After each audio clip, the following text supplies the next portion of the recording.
اعوذ باللہ من الشیطان الرجیم بسم اللہ الرحمن الرحیم۔ آپ سب کو طب روحانی میں خوش آمدید کہتا ہوں۔ امید ہے کہ آپ سب خیریت سے ہوں گے۔ جو لوگ اس چینل پہ نئے ہیں ان سے میں سب سے پہلے یہ ریکویسٹ کروں گا کہ وہ لازمی سے اس چینل کو سبسکرائب کریں، ساتھ بیل آئیکن کو لازمی پریس کیجیے گا تاکہ آپ کو ہر آنے والی نئی نوٹیفیکیشن بآسانی مل سکے۔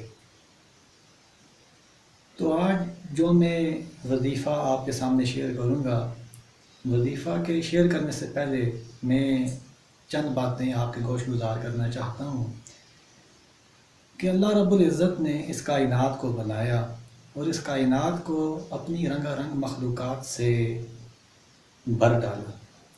انسان جسے اللہ تعالیٰ نے اپنا نائب بنایا، اشرف المخلوقات میں سے انسان کو رکھا۔ تو اس دنیا میں انسان اللہ کی عبادت کے لیے پیدا کیا گیا۔ جو مسلمان ہیں اور جو کافر ہیں انہیں دعوت دین دی گئی کہ وہ اسلام کو قبول کر لیں۔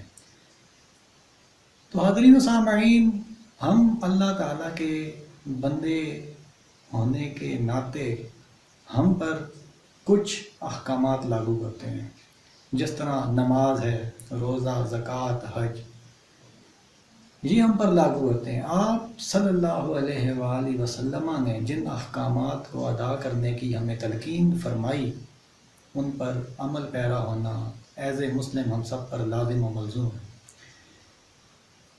تو آج جو میں وظیفہ آپ کے سامنے شیئر کروں گا کہ اس معاشرے میں رہتے ہوئے ہم کس طرح سے دولت مند بن سکتے ہیں، ہم مالدار ہو سکتے ہیں۔ تو میں آپ کے سامنے چند مجرب وظائف آپ کے سامنے پیش کروں گا۔ زیادہ پھر سے میں کام نہیں لیتا کیونکہ میری فیلڈ ہی مذہبی فیلڈ ہے، تو کیوں نہ میں آپ کو ایسے وظائف بتاؤں جن کا اثر بھی ہو۔ اب بعض لوگ کہتے ہیں کہ ہم وظیفہ تو کرتے ہیں لیکن اس کا ہمیں اثر نہیں ہوتا، اس کا ہمیں فائدہ نہیں ہوتا۔ اس کی وجہ کیا ہوتی ہے؟ اس کی وجہ یہ ہوتی ہے کہ ہم لوگ وظیفہ تو کرتے ہیں لیکن نماز کی پابندی نہیں کرتے۔ سب سے پہلے آپ نے 5 وقت کی نماز اپنے اوپر لازم رکھنی ہے کیونکہ یہ فرض ہے۔ فرض میں کوتاہی معاف نہیں ہے، اللہ اپنا فرض معاف نہیں کرے گا۔ آپ نے 5 وقت کی نماز پڑھنی ہے، ٹھیک ہے جی، اپنے آپ کو پاک صاف رکھنا ہے، پھر آپ نے وظیفہ کرنا ہے۔ انشاءاللہ پھر وظیفے کا اثر ہوگا، بصورت دیگر وظیفے کا کوئی اثر نہیں ہوگا، الٹا آپ کو نقصان ہی ہوگا۔ تو وظیفہ بہت ہی آسان ہے۔ سب سے پہلے آپ نے سن لیا کہ آپ نے نمازی رہنا ہے، ٹھیک ہے جی، نماز روزے کا آپ نے پابند رہنا ہے اور بری بات نہیں کرنی، اخلاق کے ساتھ پیش آنا ہے، اچھی طبیعت رکھنی ہے جو اسلام نے آپ کو بتائی ہے حقوق، اخلاق کے ساتھ۔ اخلاق جو ہے وہ آپ صلی اللہ علیہ وسلم کی بہترین زینت تھی۔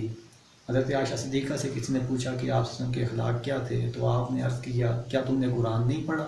جو کچھ قرآن ہے وہ آقا علیہ السلام کے اخلاق ہے۔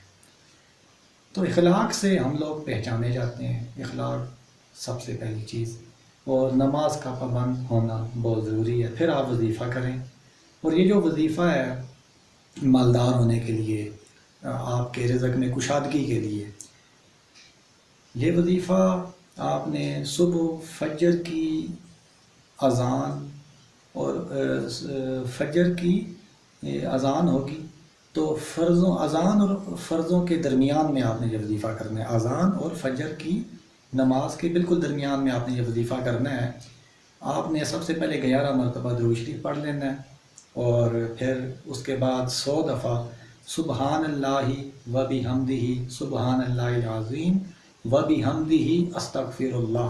میں ایک دفعہ اور رپیٹ کر لیتا ہوں، سبحان اللہ و بحمدہ سبحان اللہ العظیم و بحمدہ استغفر اللہ، سبحان اللہ و بحمدہ سبحان اللہ العظیم و بحمدہ استغفر اللہ، سبحان اللہ و بحمدہ سبحان اللہ العظیم و بحمدہ استغفر اللہ۔ جی آپ نے 100 مرتبہ ورد کرنا ہے، اس کے بعد پھر آپ نے درود شریف پڑھنا ہے۔ انشاءاللہ میں گرانٹیڈ کرتا ہوں، یہ تجربے کے ساتھ، یہ علماء اکرام جو ہمارے بزرگ اکابرین جو گزرے ہیں، یہ ان کے مجربات میں یہ چیز لکھی ہوئی ہے۔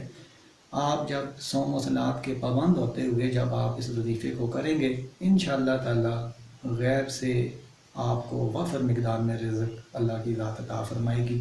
انشاءاللہ اللہ کی ذات آپ پہ کرم کرے گی، اور میری یہ دعا ہے کہ اللہ تعالیٰ ہر ایک کو اچھا، پاک، طیب، طاہر اور وافر مقدار میں اللہ تعالیٰ ہمیں رزق حلال عطا فرمائے۔